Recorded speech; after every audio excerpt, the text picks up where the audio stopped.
l'invité de la matinale.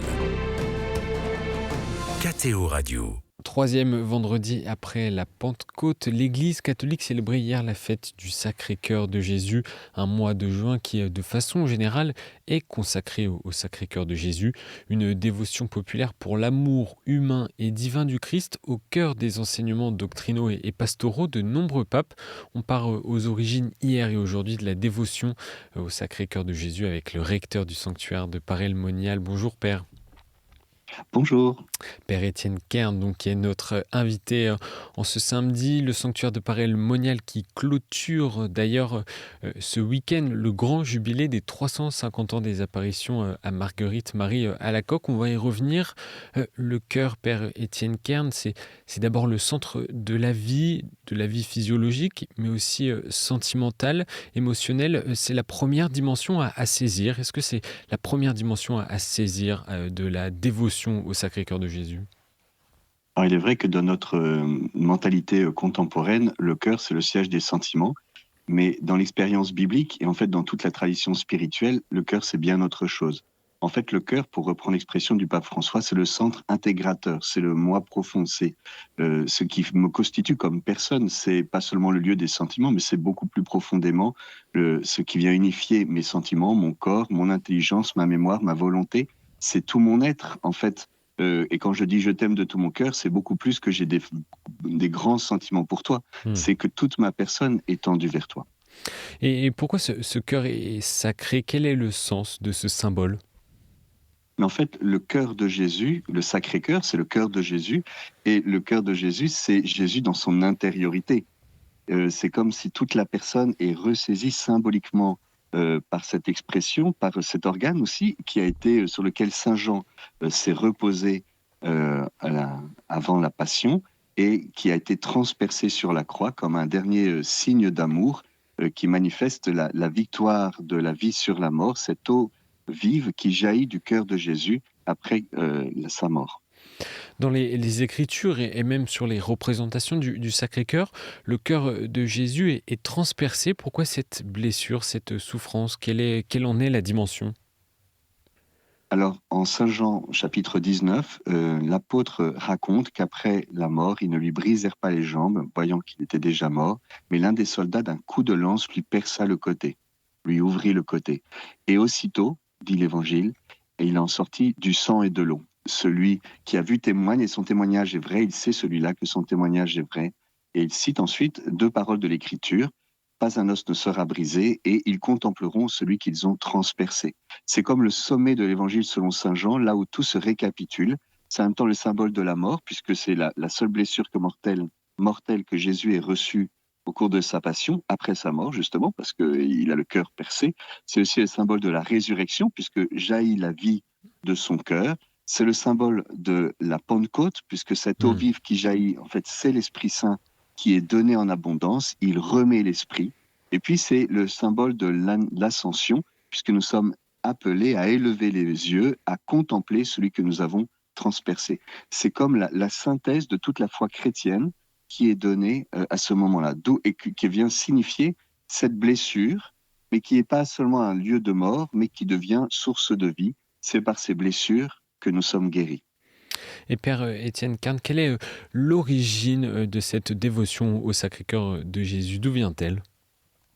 Alors, comme le pape François l'a rappelé dans son encyclique, que je recommande vivement à tous ceux qui nous écoutent, l'encyclique Dilexit Nos, que le pape Léon XIV a présenté comme un testament, et particulièrement aux évêques de France, dans cette encyclique, le pape rappelle que la dévotion au Sacré-Cœur commence dès l'Évangile.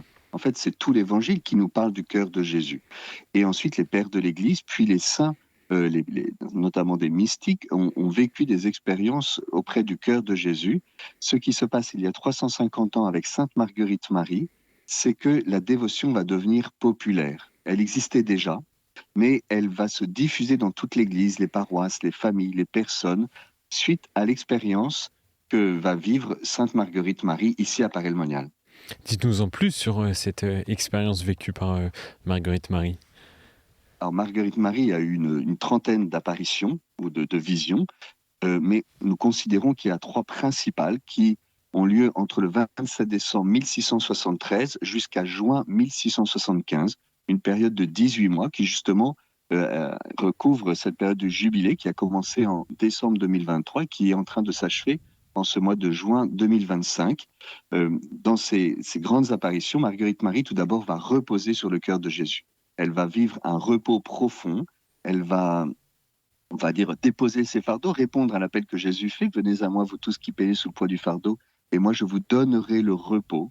Et c'est une expérience que beaucoup de pèlerins expérimentent ici, à Paray-le-Monial, d'être consolés par Jésus, de pouvoir se reposer, de déposer dans son cœur, dans la confiance, tout ce qui nous pèse pour nous reposer en lui. Et c'était très beau de voir au cours du jubilé des 350 ans, par exemple, les agriculteurs qui sont venus, ou bien les célibataires, les consacrés, les jeunes, qui ont expérimenté ce repos sur le cœur de Jésus. Non pas de manière mystique, mais très simplement à travers la grâce de ce lieu, de l'Eucharistie, de la confession. Et puis Marguerite Marie, à une époque, au XVIIe siècle, où on a peur de Dieu, où Dieu est devenu très lointain, très distant, un juge implacable, dont on a une peur effroyable, eh bien, Marguerite Marie réentend le cœur de l'Évangile. Mon divin cœur est si passionné d'amour pour tous les hommes et pour toi en particulier. Une déclaration d'amour, voici ce cœur qui a tant aimé les hommes.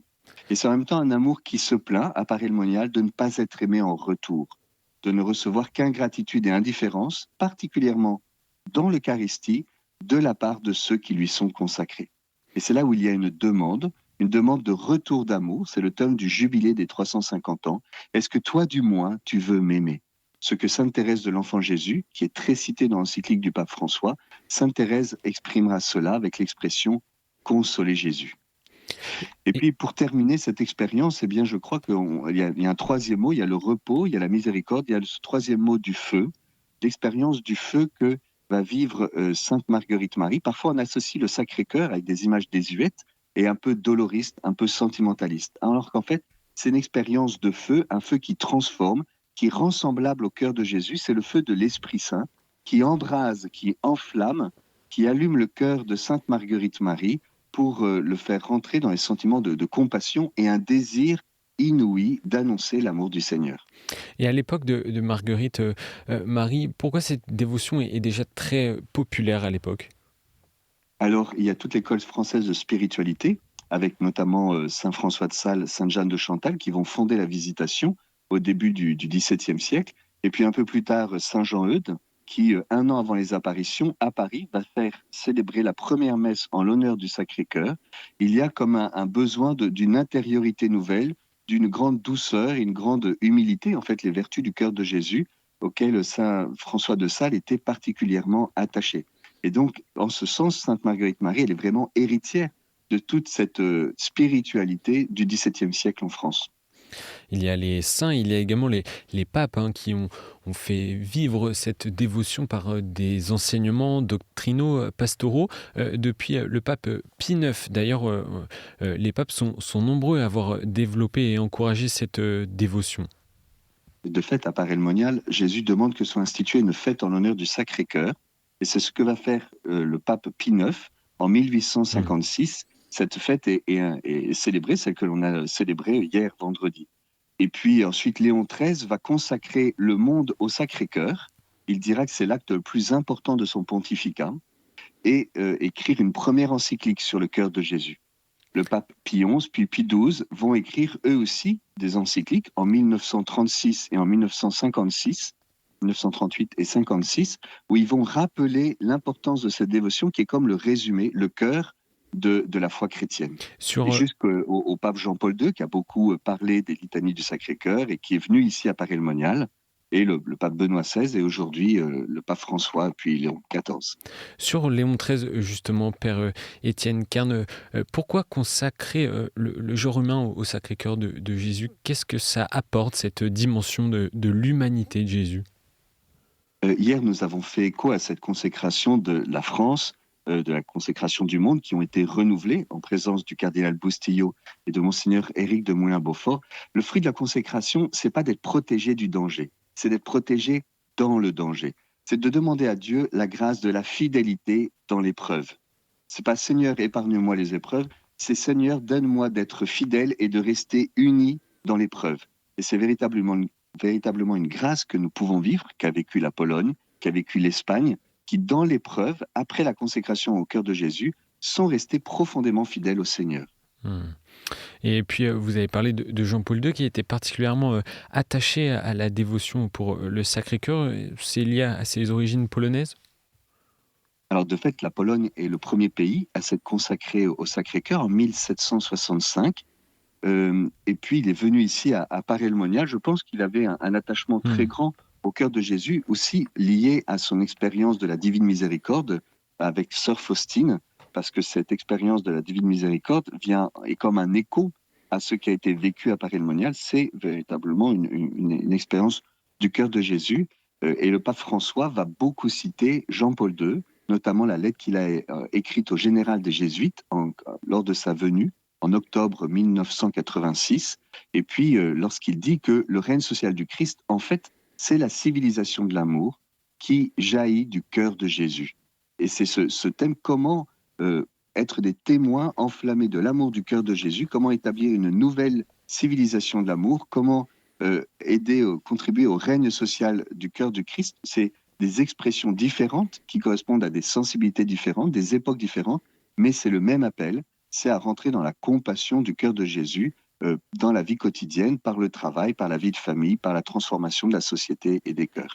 Le pape François qui a consacré sa dernière encyclique au Sacré-Cœur de Jésus, dit Lexit Nos. Père Étienne Quint, dans le monde fracturé que l'on connaît et dont les mauvaises nouvelles inondent malheureusement l'actualité, quel message nous livre le Sacré-Cœur de Jésus ? C'est tout d'abord un message d'espérance. Le cœur est transpercé, c'est un symbole de mort et de haine, mais la réponse de Dieu, c'est le jaillissement de l'eau vive, c'est une déclaration d'amour, c'est le don de l'Esprit Saint.